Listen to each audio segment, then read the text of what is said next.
Donc pour ce dernier propos, on a la chance et la joie d'accueillir Arnaud Zeman.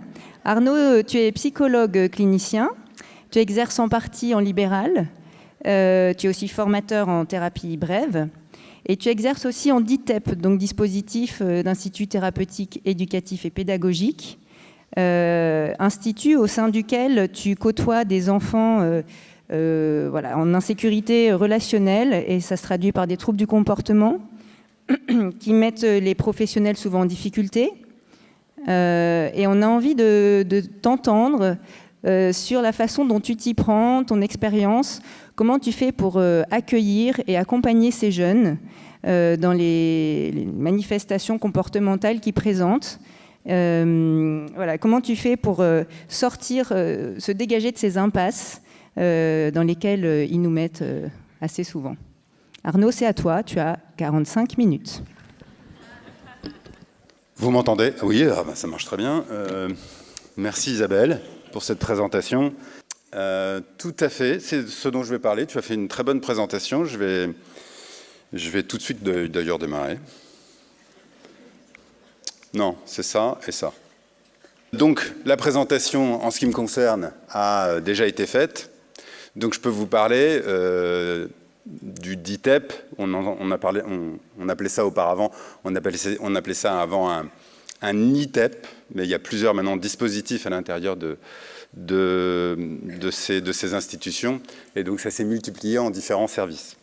Un institut thérapeutique, éducatif et pédagogique, la majorité d'entre vous, j'imagine, connaissent, ou si je m'éloigne du micro, ça ne marche plus, connaissent ces instituts, mais j'en parle un petit peu.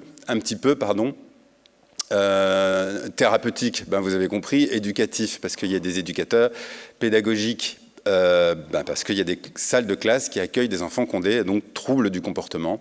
Et c'est en équipe interdisciplinaire qu'on travaille avec eux pour faire en sorte que ça se construise et ça avance au mieux. J'ai mis là quelques petits carrés que j'ai d'ailleurs pas dissociés parce qu'il y a des points communs, même si je ne l'ai pas organisé en un schéma qui permettrait de comprendre, on y viendra à des schémas plus spécifiques. C'est qu'il y a une diversité de profils de ces enfants-là, puisque certains enfants sont accompagnés par l'aide sociale à l'enfance à hauteur de 33%. Il y a également des enfants qui présentent des troubles du spectre autistique, d'autres encore qui peuvent présenter des comportements qu'on pourrait appeler des codes sociaux marginaux, qui sont en décalage, dans leur milieu d'origine, qui sont en décalage avec les conventions sociales ordinaires, ou encore des enfants qui sont sur le registre de l'inhibition. Alors, moi, ma question, c'est est-ce qu'on peut commencer à réfléchir sur ces enfants-là, les enfants qui ont des troubles du comportement, pour essayer de comprendre ce qu'il y a de commun, ou peut-être même mieux, au-delà de ce qu'il y a de commun, même si je vais en parler, comment on peut les accompagner, et qu'est-ce qu'il y a d'intéressant qu'on peut repérer, sur lesquels on peut travailler.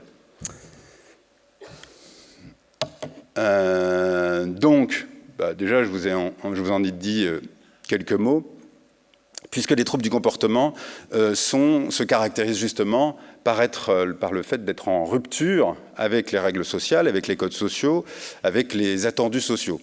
C'est des comportements qu'on pourrait dire troublants. Ce sont des comportements généralement qui font du bruit, qui sont visibles, qui troublent l'ordre, on pourrait dire, l'ordre social, l'ordre des conventions, de ce qui est attendu. Et ça se caractérise parfois, et en ce qui me concerne dans l'établissement dans lequel je travaille, ça se caractérise souvent par de l'agressivité, par de la violence. Et l'agressivité, c'est souvent pour se défendre d'un monde qu'on perçoit comme étant menaçant. Et je vais y venir.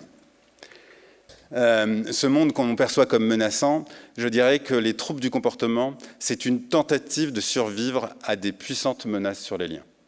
C'est une tentative de surmonter ce qui menace les liens. Je vais y revenir, mais pour moi c'est une définition importante, parce qu'elle vient interroger les troubles du comportement et les enfants qu'on accueille en ITEP. Je rappelle d'ailleurs que ceux qui sont accueillis en ITEP sont accueillis souvent également en psychiatrie, ce sont les mêmes, que ces enfants-là donc manifestent des troubles du comportement parce que c'est le lien qui est en jeu et c'est le lien sur lequel une action est menée en termes de menace. Il y a une menace qui pèse sur le lien. Mais d'où vient cette menace? Comment elle se constitue? C'est toute la question qu'on peut se poser ensemble. Voilà, je propose un schéma qui tente d'expliquer les troubles du comportement et notamment les comportements agressifs de ces enfants-là. Ce schéma-là, vous le voyez, il part de la relation. Il part de la relation avec, d'un côté, l'enfant, et j'ai mis un autre, et j'ai mis une grande barre qui vient signifier la difficulté pour ces enfants-là de vivre une sécurité relationnelle dans la relation. C'est comme si la sécurité nécessaire au développement de tout enfant n'était pas parvenue à se mettre en place. Et donc, la sécurité dans la relation est quelque chose qui fait difficulté dans le vécu de ces enfants-là. Or, si un enfant est insécure, si un enfant est dans une grande difficulté pour repérer les liens sécures dans la relation à l'autre, ça se manifeste par des types une typologie spécifique. On a, du point de vue des émotions, c'est la difficulté pour les enfants d'accueillir les ressentis sensoriels en rapport avec ce qu'ils vivent au quotidien.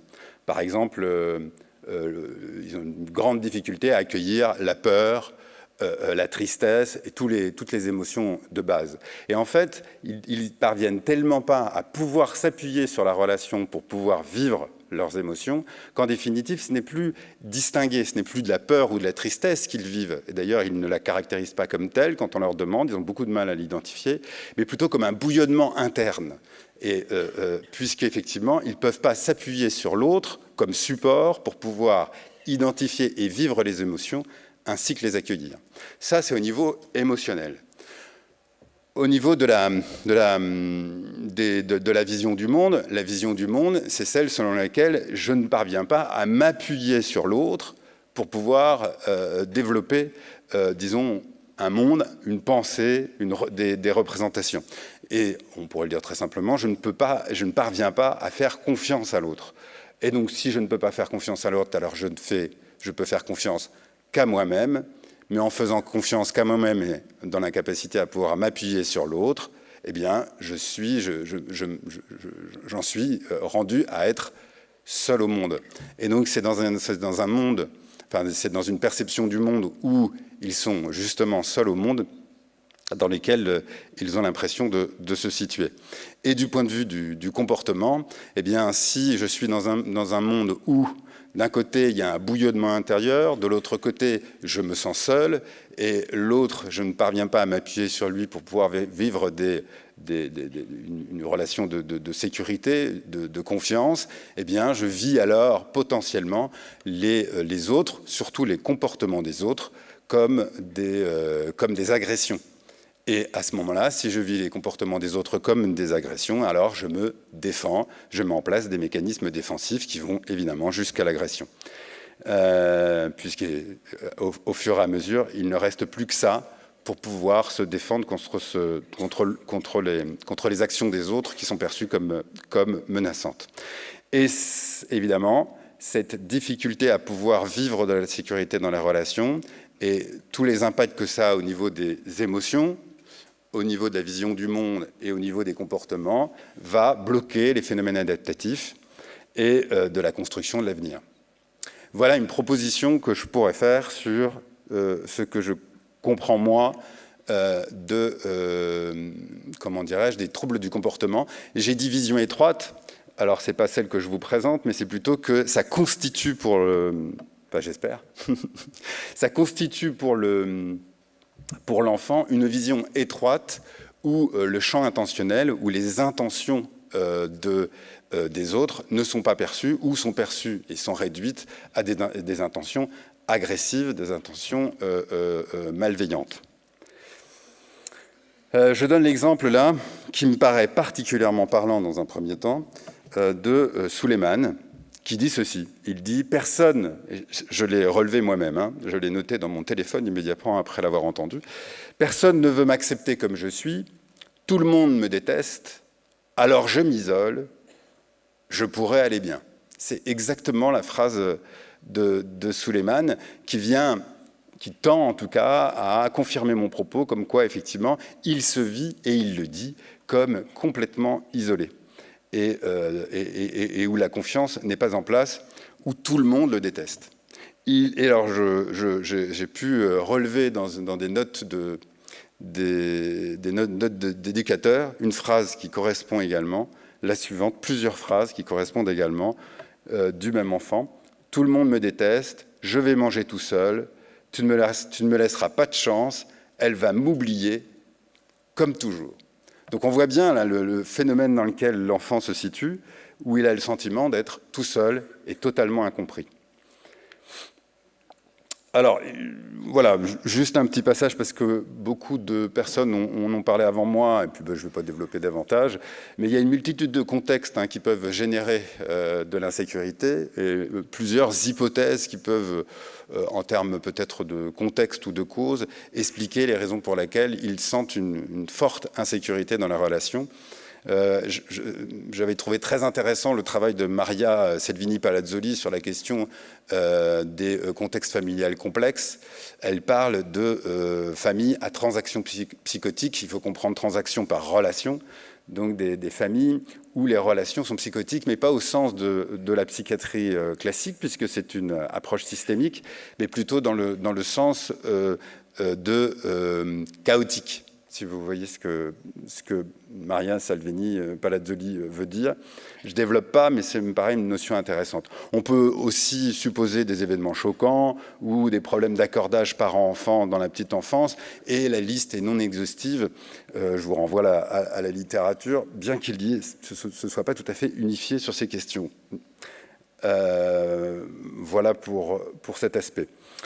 Alors, du point de vue de la relation, il y a quelque chose de très important qui me paraît vraiment essentiel, c'est que dans la relation, les difficultés que rencontrent ces enfants-là se vivent immédiatement au présent dans la relation. Et cette insécurité, on la vit en contact direct avec eux. C'est vraiment immédiat. On sent qu'ils ne sont pas bien dans la relation. Ils le disent et ils le formulent comme Suleiman, ce que je vous ai dit tout à l'heure, mais également, on le sent. Il y a un malaise, on sent comme à l'intérieur de soi, on sent comme une espèce de parasitage, de brouillage, de perturbation. C'est très difficile de pouvoir s'ajuster et s'accorder avec ces enfants-là. Il y a comme un malaise dans la relation. C'est vraiment, pour beaucoup d'entre eux en tout cas, très difficile de s'ajuster. En fait, ce que je veux illustrer par là, c'est que c'est pas une hypothèse, c'est ce qui se vit immédiatement dans ces enfants et renforcé par leur comportement qui, comme je vous l'ai dit, est parfois très agressif. Alors, il y a d'autres manifestations, là je vous les mets, c'est là aussi sans doute très certainement non exhaustif, mais voilà.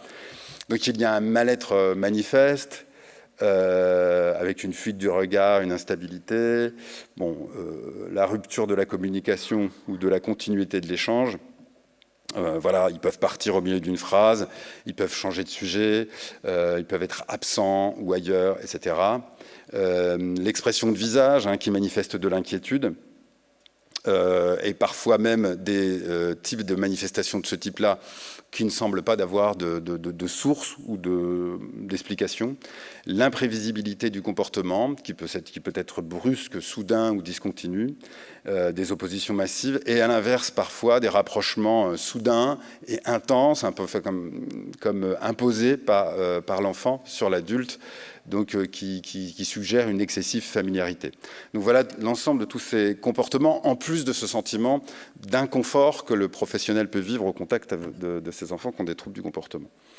Moi, je dirais, on pourrait dire très simplement, sans utiliser une terminologie très complexe, qu'ils sont pris comme dans une espèce de tourbillon, une espèce de tempête, une espèce de maelstrom à tout point de vue.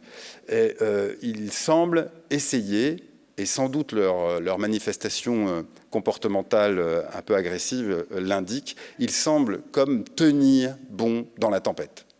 Ils sont comme sur le registre de la lutte pour tenir bon, pour tenir debout face à la tempête. Et s'ils tiennent debout face à la tempête par le combat, alors à ce moment-là, je dirais qu'ils se situent dans un monde de survie.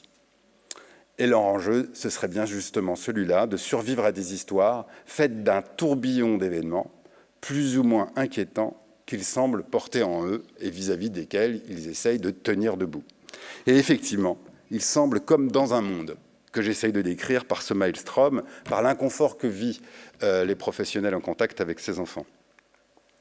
On pourrait l'appeler effectivement un monde de survie, un monde où ils sont amenés à se replier, un peu à l'image de ce que disait Suleiman quand il s'exprime, où il a beaucoup de mal à le traduire, mais quand il le traduit très clairement.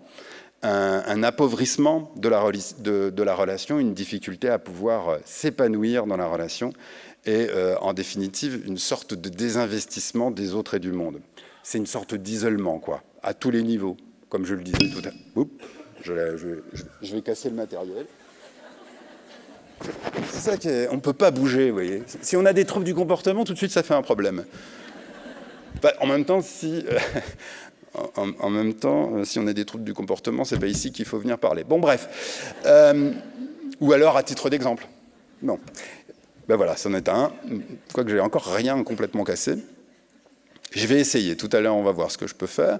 À quoi que j'ai essayé de réparer dans l'exemple que je vais donner tout à l'heure. Bon, j'arrête les petits commentaires. Un monde coupé donc des autres à tous les niveaux. Donc, comme je le disais tout à l'heure, cognitif, j'ai failli cognitif, affectif et comportemental. Donc, ce que j'appellerais donc un monde de la survie, de la méfiance et de la peur. Alors, évidemment, quand je vous dis ils sont pris dans un monde, il ne s'agit pas d'un vrai monde, du monde commun. C'est plutôt un monde qui a deux niveaux, qui a un monde de représentation et un monde d'éprouvé, d'affect, de ressenti et d'émotion. Les représentations, c'est celle que j'ai dite, où l'autre est menaçant, et celle d'émotion et de ressenti, c'est organisé par ce que je disais également tout à l'heure, sur la peur, le stress, l'inquiétude, voire la tristesse, qui constitue comme une espèce de maelstrom. Et les manifestations qui s'en dégagent sont, encore une fois, les troubles du comportement. On peut le dire, celui qui vit dans un tel monde ne sait pas qu'il y vit. Il est dedans et il ne voit pas d'extériorité à ce monde. Il n'a pas de position méta qui lui ferait dire qu'il y a un autre monde composé autrement dans lequel on pourrait rentrer et qui pourrait l'aider à respecter les conventions sociales qui sont les nôtres. Il n'a pas de vision de cela. C'est pour ça qu'il ne parle d'un certain point de vue pas tout à fait le même langage. Vous percevez? Parce que c'est vraiment un point là important qu'il faut noter, c'est qu'il ne perçoit pas vraiment toujours le sens et la signification de ce que nous attendons de lui en termes de confiance. Il en est comme extérieur et il ne sait pas qu'il y a un autre monde possible où la confiance est sincère et profonde. Et on pourrait le dire, je le disais dès le début de mon intervention, s'il y a menace sur le lien, alors il y a toujours un risque de déliaison. Au lieu d'un monde de liaison, où on est en lien à l'autre, il y a toujours, pèse sur ces enfants, toujours un risque de déliaison, un monde composé, non pas de lien, mais d'absence de lien. Et cette absence de lien, ou cette menace permanente qui pèse sur les liens, à travers cette vision, eh bien, est structurée par la maltraitance et l'abandon. Ce sont des vécus de maltraitance et d'abandon. Donc c'est une clinique complexe, vous l'aurez compris, et on ne peut pas, à proprement parler, donc c'est un peu finalement, j'arrive à ça, moi, c'est qu'on ne peut pas, à proprement parler, dire il relève d'un syndrome de stress post-traumatique. Ça ne me paraît pas aussi clair et aussi évident que ça. Il est possible plutôt de dire un truc du genre, il se situe dans un monde chaotique structuré par l'insécurité, par l'impossibilité de vivre de la sécurité dans la relation, de la survie si vous voulez, ou de la méfiance. Et pour clarifier, on peut appeler ce monde un monde traumatique. Et je fais donc une distinction, je vous propose une distinction que je n'ai pas constituée moi-même, hein, mais avec d'autres, de la notion de monde traumatique en complément de la notion de trouble du stress post-traumatique. Alors oui, là c'est un petit peu long, mais je trouve que c'est assez évocateur. Il y a un livre là de Panayotis Pasco. Alors d'ici c'est un peu petit. Je ressens au fond, c'est très très bien formulé, hein, parce que c'est très proche de ce que je suis en train d'évoquer. Je ressens au fond dans le bide, je fais pas confiance. Donc je fais pas remonter les infos au cerveau ou au cœur. C'est plus comme une distance neutre. Voilà, un pas de côté. Je marche à côté de la vie. Je vois les sensations, mais j'ai le bras trop court pour les attraper. Ou peut-être que j'ai peur que ce soit elle qui m'attrape. Rien ne me pénètre réellement. Je ne me suis jamais senti pénétré par quelqu'un. Et il dit, je pensais que naturellement, j'apprendrais à ce que des choses rentrent, mais non, en ce moment, je me sens vide, flottant. Et il ajoute, la page 24, là, tout en bas, « J'aimerais savoir pleurer dans des bras, me laisser réconforter. Je suis mal à l'aise, rien que d'y penser. Je n'ai jamais pu expérimenter. Je pleure seul, et même si ça me fait du bien, ce n'est pas dans la consolation. » C'est vraiment très parlant, je trouve. C'est quelques extraits du tout début du livre de Pasco qui vient illustrer exactement ce que j'essaye de vous traduire avec quelques concepts, parce que c'est tout à fait ça. C'est je pleure, mais je pleure tout seul. Je pleure tout seul, et j'aimerais que des bras puissent être là, mais ils sont absents. Et donc quand je pleure, pour pouvoir peut-être sortir de la tristesse dans laquelle je suis, peut-être pour apaiser cette tristesse, eh bien, dans la solitude, je n'ai aucune consolation parce que j'ai un vécu de seul au monde. Bien, et évidemment, tout ce que j'évoque, de vécu de seul au monde, de monde traumatique, de menaces pesées sur le lien, eh bien, ça bloque les processus d'autonomisation, puisque l'autonomie se construit dans la relation. Comme le dirait Julien Bedbez, l'autonomie relationnelle. Le docteur Julien Bedbez, psychiatre. Alors, la réaction spontanée des... Alors, comment... Voilà, la question qu'on peut se poser maintenant, ça commence à rentrer dans le sujet vraiment, c'est la question, on ne s'arrête pas là, évidemment, c'est de se demander qu'est-ce qu'on fait avec tout ça, comment on procède pour pouvoir travailler avec des enfants qui présentent de tels profils. Eh bien, la tendance spontanée, et je la comprends, hein, et j'ai pu être celui-là également quand je les ai rencontrés, les enfants d'ITEP, eh ben, c'est se protéger. C'est se protéger devant cette agressivité, devant cet inconfort, devant cette difficulté à pouvoir vivre les émotions de cet enfant, et donc je sais pas, cet inconfort. Et donc, du coup, on a tendance à vouloir se protéger, à refuser ce monde traumatique, à se défendre. Et effectivement, en se défendant, eh bien, on éloigne l'enfant, puisqu'effectivement, on se défend, on ne supporte pas de se faire agresser ainsi, et parfois sans raison, et au risque peut-être également du rejet. Alors, quelle est l'alternative? Quelle est la proposition alternative que je pourrais vous faire? Bien évidemment, c'est alors on pourrait y revenir à ça, mais c'est surtout un 180, c'est-à-dire de parvenir, et c'est une vraie question, est-ce que sur la base de ce que je vous ai dit, est-ce que sur la base de ces mondes traumatiques, est-ce qu'il est possible de rejoindre l'enfant dans son monde?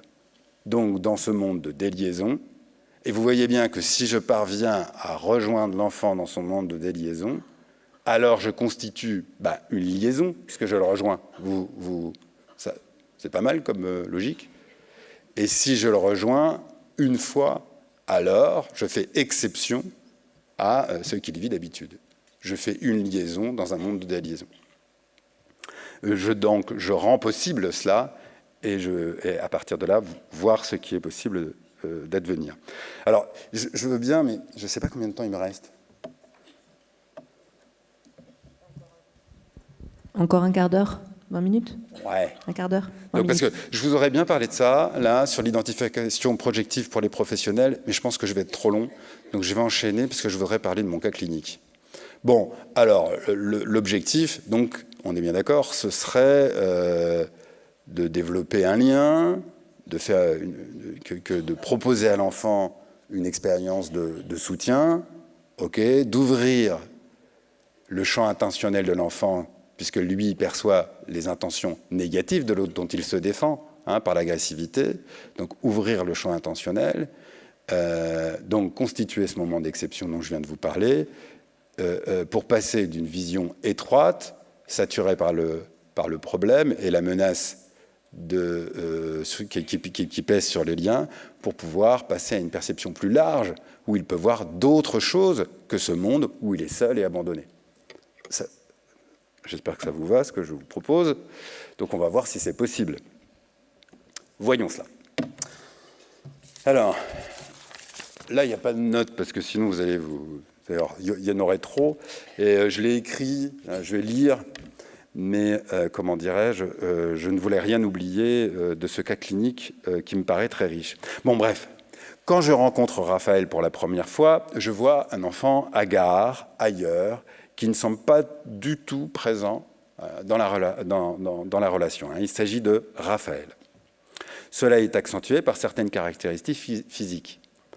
Il a des grands yeux bleus, des cheveux blonds en bataille, il a les ongles particulièrement longs, et d'ailleurs c'est assez rare chez les enfants que nous accueillons à l'ITEP, donc il y a une petite singularité, et il y en a d'autres, il donne une petite impression de bizarrerie dans la relation, comme je l'ai évoqué tout à l'heure.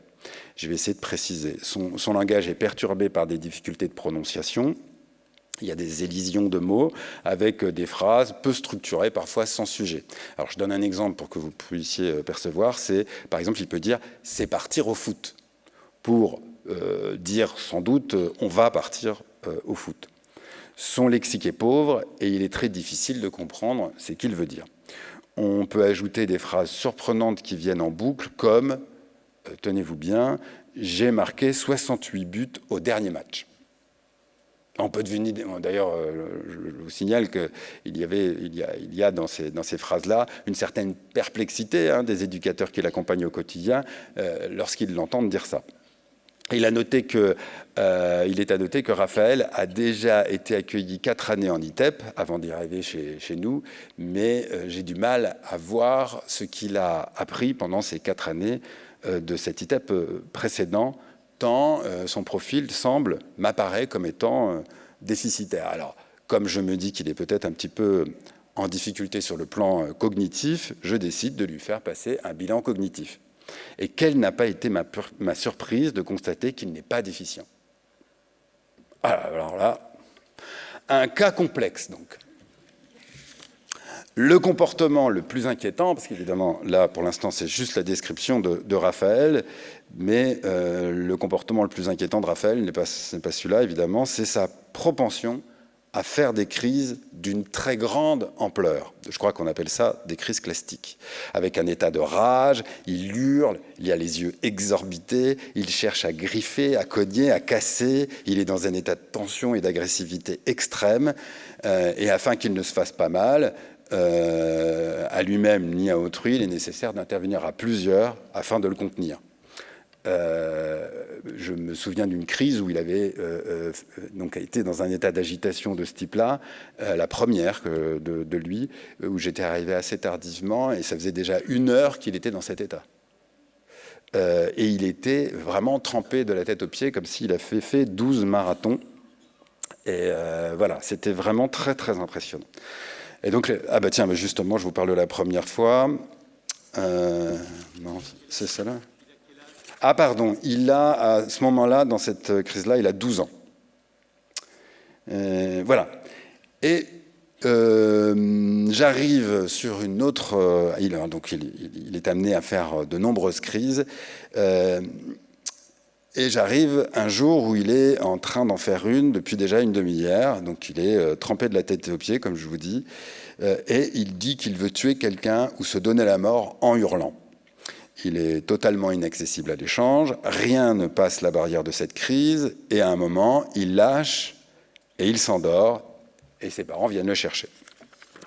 Et lors d'une autre crise, puisque les crises se répètent, lors d'une énième crise où je suis appelé, il est à nouveau dans le même état explosif et particulièrement inquiétant.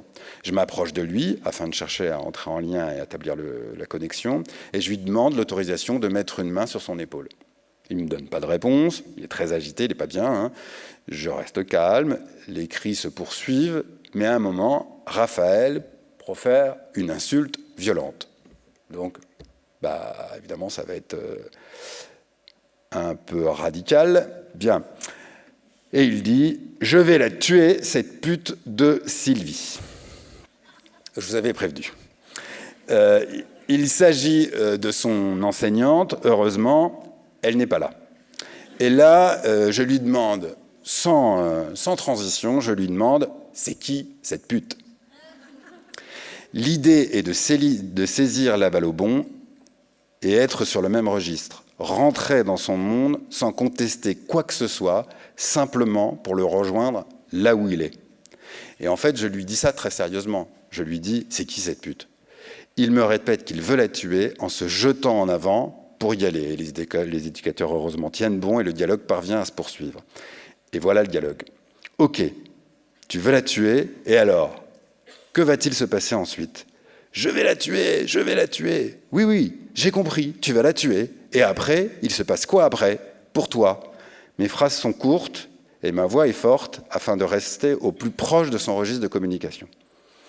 Et il me dit, et il lâche ceci, il dit « Je serai tranquille quand j'aurai tué cette... Ok. Ok, donc tu vas la tuer pour être tranquille. Oui, me répond-il en hurlant, et il me donne, par ce oui, un premier message positif. Ok, donc tu veux être tranquille. Je fais exprès de répéter pour pouvoir bien connecter avec un message positif qui va reproduire à nouveau, puisqu'il me dit oui à nouveau. Très proche du précédent puisqu'il se remet à hurler. Ok, tu as le droit de vouloir être tranquille, c'est ça que tu veux, être tranquille. Encore une répétition et toujours un oui de sa part. Ok, et ce sera comment dans ton corps quand tu seras tranquille? Eh bien, je serai enfin bien. Et je lui réponds, je comprends. Et vous voyez, dans ce passage-là, il va passer d'une opposition radicale où je ne suis pas là à un je vais être tranquille, où il le dit justement, le dernier je serai tranquille, il le dit juste un tout petit peu plus tranquillement, justement. Et à partir de là, Raphaël parvient à s'apaiser un tout petit peu, mais suffisamment pour que le dialogue se poursuive de manière plus câble et plus constructive. Et alors, dans quel monde se situe Raphaël? Bon, alors je vous l'ai dit, et je pense que c'est évident, c'est dans un monde vide de liens, un monde de déliaison. Il faut imaginer que dans ce moment-là, il est comme suspendu dans le vide. Il est comme dans le chaos, sans rattachement, sans aucune relation. Je ne suis pas là, personne n'est là, et c'est un monde de destruction dans lequel il se situe. Il est tout seul dans ce monde de destruction. Quand il dit qu'il veut tuer quelqu'un, c'est justement à partir de ce moment où il dit « il y a quelqu'un », même si c'est pas très gentil ce qu'il dit sur ce quelqu'un-là, qu'il y a possibilité qu'un lien puisse revenir dans son monde où tout s'effondre. Et c'est cette proposition que je saisis pour le rejoindre. Et c'est lorsqu'un tiers, justement, donc, apparaît qu'une reliaison est possible, même si cette apparition s'effectue sur le registre de l'envie de destruction. Pour moi, il est important de comprendre que l'ouverture à un tiers, à une relation, est plus important que laver la collègue de la souillure de l'insulte, ce qu'a tendance à faire souvent certains collègues professionnels. Ce que je comprends, mais qui ne permet pas de sortir de l'impasse. Et c'est lorsque Sylvie arrive qu'il est possible de se saisir d'un début de relation et de tirer le fil. C'est en attrapant ce fil, avec lui et non pas contre lui, que nous sortons tous deux de notre monde, de ce monde chaotique, comme en suivant un fil d'Ariane. Voilà pour le cas. Donc, si je prends un petit peu de distance, voilà, bon, ça c'était l'exemple et j'y reviendrai pour un autre point. Mais si je reviens à la question des enfants qui ont des troubles du comportement, puisque là, je vous ai donné un exemple qui permettait de voir un peu la logique dans laquelle on pouvait se situer avec ces enfants-là, et notamment quand ils étaient en crise, et que la crise n'est qu'une version aggravée, exagérée et amplifiée du monde dans lequel ils se situent déjà, ce que j'appelle les mondes traumatiques. La problématique de ces enfants-là et la majorité d'entre eux, je crois que... On te laisse encore juste 1-2 minutes, tu peux... 1 ou 2 minutes. Alors, je le dis parce que c'est très important. Je ne vais pas accélérer mon débit, sinon vous n'allez plus rien comprendre. Donc, le double lien, je vais parler de ça au moins, c'est que j'obtiens... Alors, par mon trouble du comportement, j'obtiens l'attention de l'adulte, et l'adulte s'occupe de moi, puisque je l'embête. Mais le problème, c'est que, à la même temps que mon trouble du comportement permet d'attirer l'attention sur moi, et donc que l'adulte s'occupe de moi, je sens de la méfiance chez l'adulte, puisqu'il met à distance ou il cherche à cadrer mon comportement. Et donc, il y a une espèce de paradoxe qui s'installe, un double lien. Mon comportement pousse l'adulte à s'occuper de moi, et mon comportement empêche l'adulte de se rapprocher de moi. Et c'est là la difficulté majeure, et c'est cette difficulté majeure qu'il est important de surmonter. Cette difficulté génère dissociation et désaccordage. Le double lien génère des processus dissociatifs et de désaccordage. Je ne développe pas sur la dissociation, c'est dommage, ni sur le désaccordage, mais vous voyez un peu l'idée. L'enjeu, c'est donc bien de rejoindre l'enfant, c'est de sortir du double lien, et en fait de rejoindre l'enfant au plus proche du monde dans lequel il se situe. Et donc, c'est de travailler sur un phénomène d'accordage à 3 niveaux, au niveau affectif, au niveau verbal et au niveau comportemental. Et c'est ça toute la difficulté, c'est de pouvoir rejoindre l'enfant à un niveau affectif. La question, c'est de se poser, est vraiment celle-ci, c'est de se dire comment est-il possible de rejoindre un enfant dans son monde traumatique, dans son monde où les liens sont extrêmement menacés et où l'agressivité est très forte. Et justement, dans les mécanismes que je suis en train de décrire, dans l'exemple que j'ai donné avec Raphaël, c'est accueillir aussi les propres effets, on pourrait dire les effets des effets. Les effets du monde traumatique sur l'enfant, eh bien, c'est les effets du monde traumatique sur l'enfant qui produit des effets dans le corps du professionnel qui l'accompagne. Et c'est de pouvoir supporter les sensations corporelles en lien avec les effets du monde traumatique sur l'enfant, et donc du coup à l'intérieur du vécu du professionnel. Et c'est une difficulté. C'est pour ça qu'on a tendance généralement à s'en protéger et éviter d'y rentrer, et c'est tout l'enjeu. Alors, je n'ai pas le temps de développer, mais l'idée générale pour pouvoir accueillir ses propres ressentis en lien avec le monde traumatique de l'enfant, c'est de s'appuyer soi-même sur des relations sécures, c'est s'appuyer soi-même sur des vécus de sécurité relationnelle pour pouvoir se dire qu'il y a un autre monde à côté de ce monde-là ou en dehors de ce monde-là, qu'il n'y a pas que des expériences où la déliaison produit de la déliaison à l'infini au risque de tomber dans le vide, mais qu'il y a aussi de la confiance dans ce monde. Et c'est en m'appuyant sur mes expériences de confiance que je peux expérimenter et explorer des moments où elle est menacée et que je le ressens dans mon corps. Je le traduis par alors j'y vais directement, j'aurais pas le temps de parler de ça, c'est très dommage, par ce schéma. Qui est justement passé donc, du monde du trauma, dont je vous ai parlé, à un monde où le monde du trauma s'inscrit dans un monde plus large, le monde de la vie, où la majorité des relations sont en place, les relations sont de confiance. Vous le percevez. Et c'est grâce à cela qu'on peut espérer que certains des enfants que j'accompagne, que nous accompagnons, parviennent à sortir de ces mondes traumatiques pour rentrer dans un monde de liens et un monde de vie où ils peuvent développer leur autonomie. Voilà, merci. Merci beaucoup Arnaud pour la clarté de ton propos et pour ton illustration clinique très parlante. Et bravo de ne pas avoir démonté le reste du matériel. J'ai fait de mon mieux. C'est appréciable. Il y a peut-être des questions dans la salle qui, j'en vois une déjà là-bas, qui te permettront par une pirouette de compléter les diapos sur lesquels on t'a accéléré. Le micro arrive. Muriel, il y a une dame là-bas en blanc.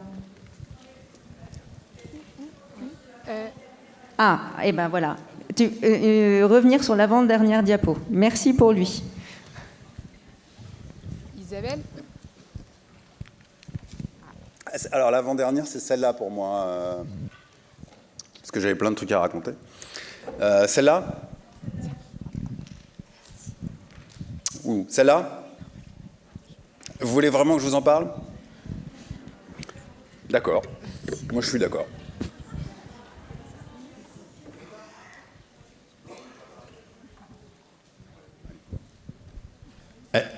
Alors, elle est très intéressante, cette... Oh là, oui. Elle est très intéressante, cette, à mon avis, pour expliquer ce que je suis en train d'évoquer, parce que on pourrait se poser la question, à quoi bon, quel est l'intérêt d'aller faire ce que je vous ai proposé dans ma vignette clinique là, avec Raphaël. Pourquoi aller de ce côté-là?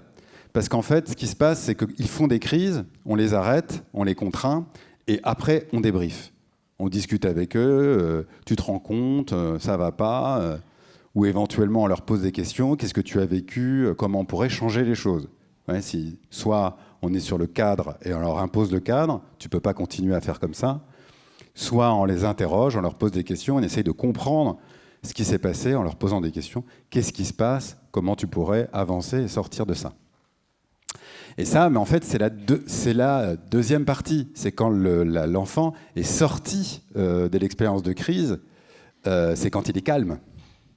Mais en fait, ce débriefing, pour les enfants que j'accompagne, est insuffisant, hélas. Puisque ce qui se passe, c'est qu'on peut faire le débrief, on peut les interroger, on peut leur remettre du cadre, et 5 minutes plus tard, ils sortent du bureau et ils refont exactement la même chose. En termes d'agressivité plus souvent, et parfois même en termes de crise. Donc du coup, on est un petit peu coincé, parce qu'on aimerait bien avoir un effet sur l'événement lui-même, sur la tendance à faire des crises ou être agressif, et on n'a pas cet effet-là. Donc du coup, eh bien, pour pouvoir faire en sorte que l'espace où il est calme rejoigne l'espace où il est agité, eh bien, il faut constituer un pont. Et ce pont est relationnel. C'est celui que j'essaye d'évoquer à travers l'exemple de Raphaël. C'est le fait de, comment dirais-je, aller le rejoindre dans les expériences les plus dures qu'il vit, c'est-à-dire dans les moments de crise ou dans les moments de grande agitation ou même d'agressivité. C'est le rejoindre à cet endroit-là. Et si on parvient à le rejoindre à cet endroit-là, dans le moment où il est très agité, peut-être on peut constituer un pont avec les moments où elle est plus calme et il est en capacité de pouvoir raisonner, dialoguer et élaborer. C'est-à-dire que ce que je veux dire, c'est que l'élaboration suffit, dans beaucoup de cas, pas à constituer ce pont et à sortir justement des mondes traumatiques dans lesquels il se situe. Oui, alors moi je suis psychologue en CMP et votre exemple me fait penser à une situation que je rencontre avec un jeune ado qui a 12 ans à peu près et qui peut rentrer dans des grandes crises d'agitation et d'agressivité à mon encontre, mais à l'encontre aussi de l'ensemble des professionnels qui l'accueillent et notamment d'un ITEP. Et en fait là on est dans l'impasse, c'est-à-dire que j'ai tenté cette technique de rentrer un petit peu dans son monde, notamment à travers l'agressivité qui manifeste dans des insultes, dans ce qui peut traduire du fait qu'il n'a pas envie d'être là, qu'il est en colère. Et en fait, le problème, c'est que je rencontre vraiment une difficulté où ça ne fait pas de point de chute à un moment pour lui. Ça crée de la suragitation et un espèce de mécanisme où il devient inarrêtable, en fait. Et on n'arrive plus à trouver d'échappatoires pour lui qui peuvent lui créer un état d'apaisement. Et d'autant plus que c'est un enfant qui a vécu dans une famille dont on pourrait qualifier des relations psychotiques et qui malheureusement a encore des droits d'hébergement, donc vit encore inlassablement ces relations déficitaires.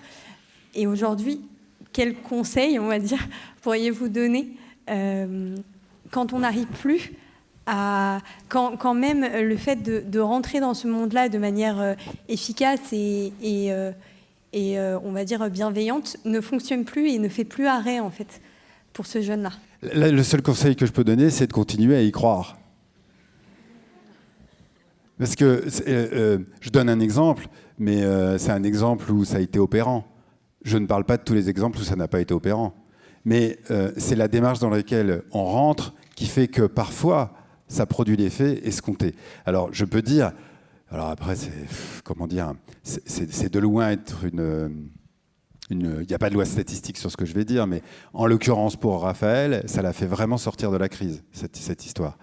Il a eu d'autres soucis, il manifeste d'autres troubles, notamment relationnels, mais en tout cas pas dans ces crises classiques.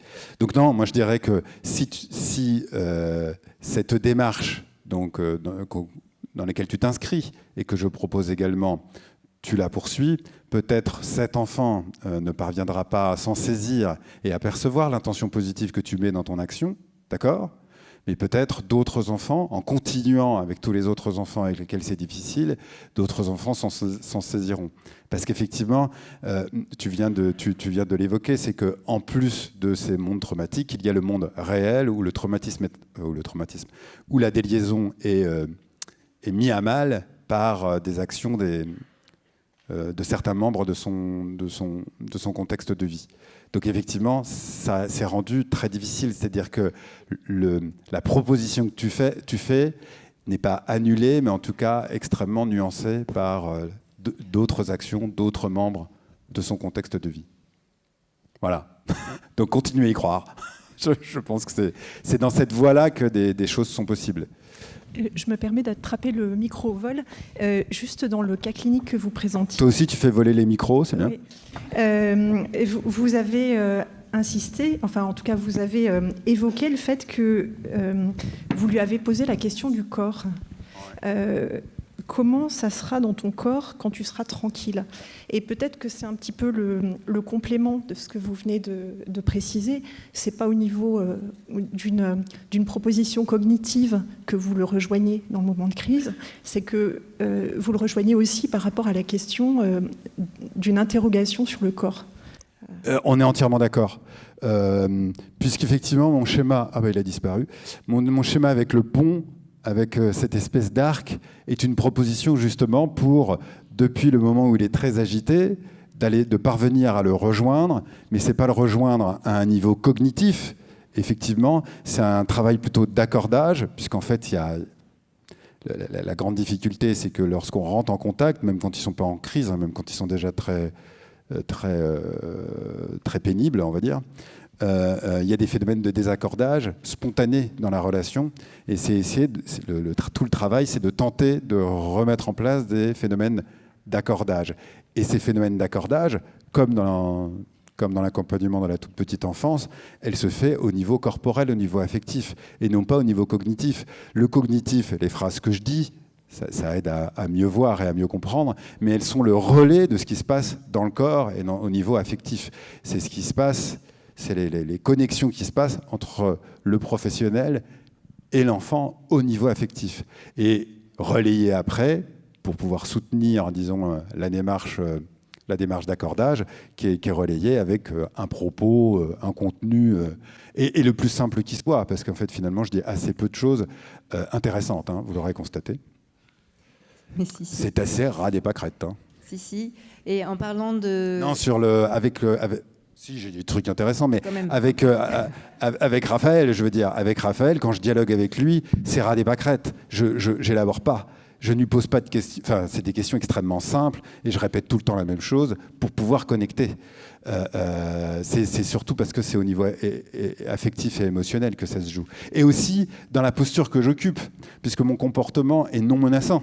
C'est pas moi qui le tiens. C'est quelque chose d'important à savoir aussi. Ce sont les autres professionnels qui le tiennent et moi qui essaye de rentrer en contact avec lui. Donc c'est aussi...